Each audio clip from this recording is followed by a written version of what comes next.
11 अगस्त 2023 को एक बम फूटा लोकसभा में। वो बम ऐसा फूटा कि पूरे देश में उसकी आवाज गूंज गई। अब मैं ये चीज इसलिए बोल रहा हूँ क्योंकि हमारे यूनियन होम मिनिस्टर और corporation minister mister Amit Shah ने एक बिल को इंट्रोड्यूस किया। एक बिल तो नहीं कर सकते, उसमें 3 बिल थे जो हमारे 3 मेजर लॉस को रिप्लेस करते हैं कंप्लीटली, बाईपास करते हैं कंप्लीटली और उसके ऊपर एक नया बिल बनाते हैं।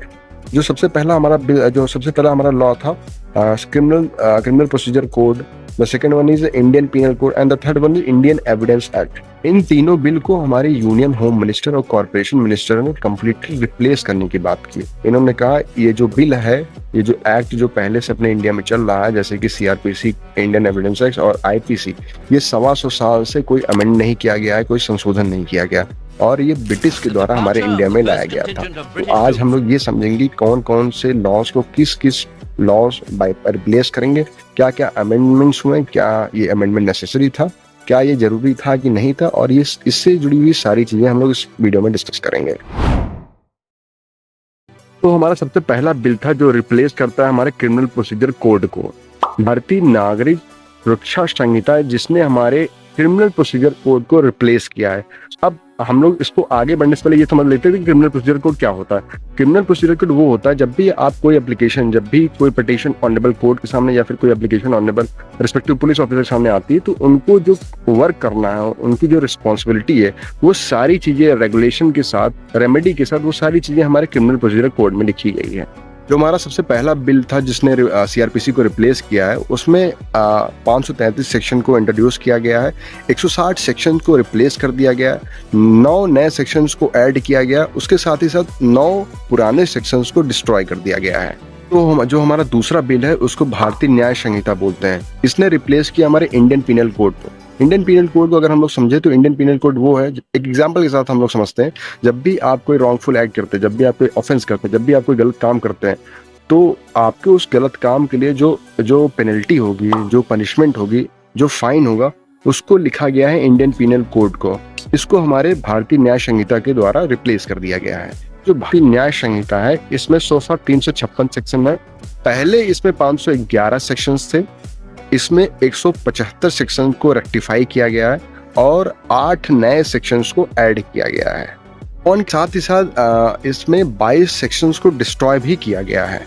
पर लास्टवा कानून जिसको रिप्लेस किया गया भारतीय साक्ष्य अधिनियम से, ये जो भारतीय साक्ष्य अधिनियम है, इसने इंडियन एविडेंस एक्ट को बाईपास किया है। भारतीय साक्ष्य अधिनियम में 170 नए सेक्शंस हैं। पहले इसमें 166 सेक्शंस थे, इसमें 23 सेक्शन को दोबारा अमेंड और रेक्टिफाई करके दोबारा एड ऑन किया गया। इसमें एक नया सेक्शन ऐड किया गया है। इसके साथ ही साथ इसमें 5 पुराने सेक्शंस को डिस्ट्रॉय कर दिया गया है। ये कि इसका पर्पस क्या था, क्यों इसको रिप्लेस किया जाए, क्यों अमेंड किया जाए। सबसे पहला जो हमारा इंडियन एविडेंस है, जो हमारा क्रिमिनल प्रोसीजर कोड है, जो हमारा क्रिमिनल प्रोसीजर कोड है, ये 125 साल से चलता हुआ आ रहा और इसमें कोई चेंज नहीं हुए। बहुत पहले हमारे अटल वाजपेयी जी और बहुत सारे हमारे प्राइम मिनिस्टर ने इसकी बात प्रपोज की कि सारे हमारे क्रिमिनल्स लॉ हैं, जो हमारे इंडियन पीनल कोड है, इंडियन एविडेंस है, ये ब्रिटिश के द्वारा लाए गए हैं।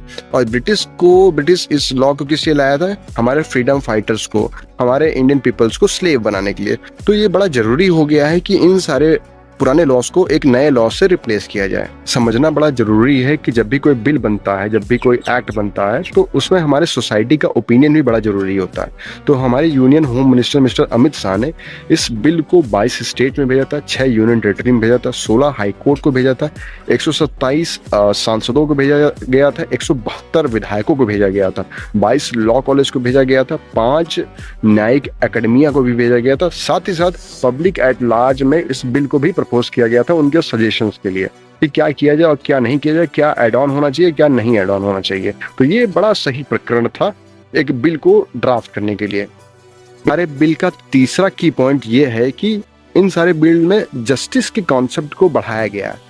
होता ये था कि हमारे पहले हमारे जो पुराने बिल में, पुराने एक्ट में, जो अभी फिलहाल भी चल रहा है, उस एक्ट में जस्टिस का कॉन्सेप्ट ग्रेजुअली खत्म हो गया था।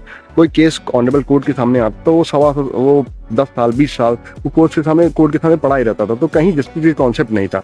तो इसको समझते हुए हमारे यूनियन होम मिनिस्टर ने जो जस्टिस का कॉन्सेप्ट है उसको डिजिटलाइजेशन किया, ई गवर्नेंस किया। यहाँ तक कि हमारे ऑनरेबल अमित शाह ने ये भी इसमें एड ऑन करवाया है कि जो हमारा FIR का प्रोसेस होगा, जो हमारा चार्जशीट का प्रोसेस होगा, जो हमारा ट्रायल का प्रोसेस होगा, जो हमारा स्टेटमेंट का प्रोसेस होगा, ये सारी चीज़ें वीडियो कॉन्फ्रेंसेस से होगी, वीडियो रिकॉर्ड होगा।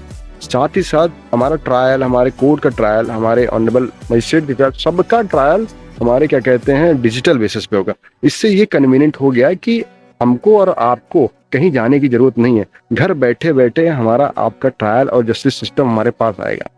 तीसरी चीज, जब भी कोई पुलिस FIR रिकॉर्ड करेगी, जब भी कोई पुलिस चार्जशीट बनाएगी, जब भी कोई पुलिस उस केस से रिलेटेड फील्ड में जाएगी, तो वो प्रॉपर उन सारे सिनेरियो को वीडियो रिकॉर्ड में करेगी।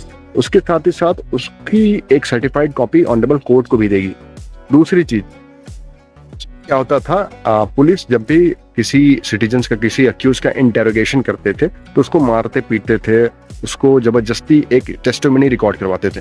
अब हमारे जो नए बिल में, जो हमारा नए बिल में रूल एड ऑन हुआ है, उसमें ये भी कर दिया गया है जब भी इंटेरोगेशन होगा उसको, उसका रिकॉर्ड होगा, उसकी वीडियो कॉन्फ्रेंसिंग होगी और उसकी सर्टिफाइड कॉपी ऑनरेबल कोर्ट के सामने सबमिट होगी।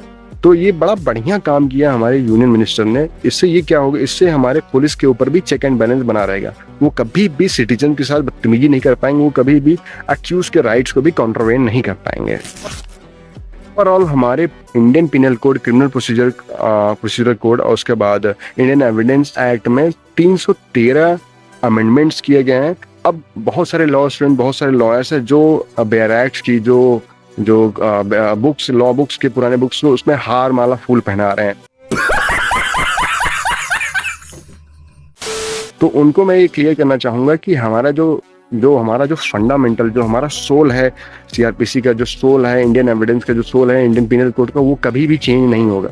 कुछ उसमें अमेंडमेंट किए गए हैं जिसका नाम रिप्लेसमेंट से बाईपास कर दिया गया है, बट वो हमेशा एक अमेंडमेंट ही रहेगा। हम मर्डर की डेफिनेशन को नहीं चेंज कर रहे हैं, हम डकैती की डेफिनेशन को चेंज नहीं कर रहे हैं, हम वो सारी चीजें चेंज कर रहे हैं जो ब्रिटिश गवर्नमेंट ने अपने लिए बनाई गई थी। अब हमारे इंडियन पिनल कोड और क्रिमिनल प्रोसीजर कोड में बहुत सारे ब्रिटिश वर्ड्स भी लिखे गए हैं, जैसे प्रोविंशियल एक्ट लिखा गया, parliament of the United kingdom लिखा गया, क्राउन में मजिस्ट्री लिखा हुआ है। तो इन सारे वर्ड्स को हमको, हमारी कोई जरूरत नहीं थी, इन सारे वर्ड्स को रिमूव भी कर दिया गया। डिजिटलाइजेशन का नया कॉन्सेप्ट लाया गया, मॉब लिंचिंग से रिलेटेड पनिशमेंट लाया गया, पार्डन से रिलेटेड, एक सजा को माफ करने से रिलेटेड भी हमारे Indian penal code, CRPC, Indian evidence act में एक सोच लाई गई, एक लॉ लाया गया कि जो इम्प्रिजमेंट हो गया लाइफ के लिए, उसकी इम्प्रिजमेंट कम की जाए, जो 7 साल की इम्प्रिजमेंट हो उसको 3 साल कर दिया गया। ऐसे संबंधित चीजों में बहुत सारे अमेंडमेंट्स किए गए। तो ये कहना कम्प्लीटली गलत है कि हमारे CRPC, इंडियन एविडेंस और इंडियन पिनल कोड को कम्प्लीटली रिप्लेस कर दिया गया, एक नया कानून बना दिया गया। That's all for today. Thank you for joining us. Kindly subscribe the channel and hit the like button.